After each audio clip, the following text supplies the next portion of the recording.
Ang susunod na programa ay rated PG. Patnubay at gabay ng magulang ay kailangan sa mga batang manonood. Patuloy pa rin pinakitaan ni Ramon ang kabutihan at kabaitan itong si Mokang at ilang nabulag na nga itong si Mokang.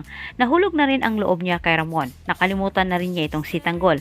Sa pagbalik nila sa mansyon umano, balak na nga ni Ramon na ipakilala itong Piking Tanggol kay Mokang. Nakakagulat naman para kay Mokang matapos ding binanggit ni Ramon ang pangalan ng kanyang anak na si Tanggol umano. Napaisip naman itong si Mokang na baka nagkataon lang umano na magkapareho ang pangalan ni Tanggol at sa anak ni Ramon, kaya't hindi rin niya ito binigyan ng pansin.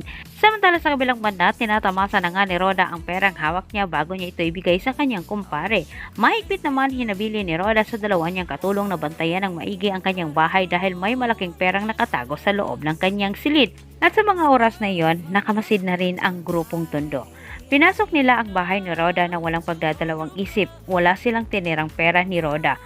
Ginawa ni Roda ang lahat para maprotektahan ang kanyang pera. Ngunit sa kasamang palad, hindi nagtagumpay itong si Roda. Bagkus iniwan nila sa Tondong grupo ang bahay ni Roda na nag-aapoy.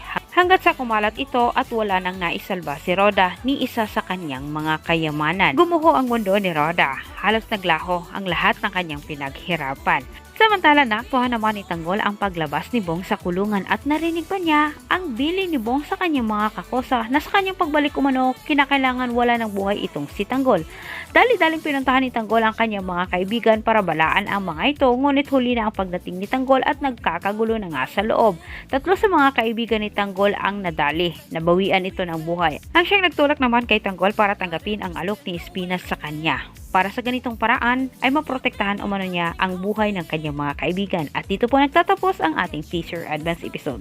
Huwag mong kalimutang mag-subscribe para sa maraming karagdagan.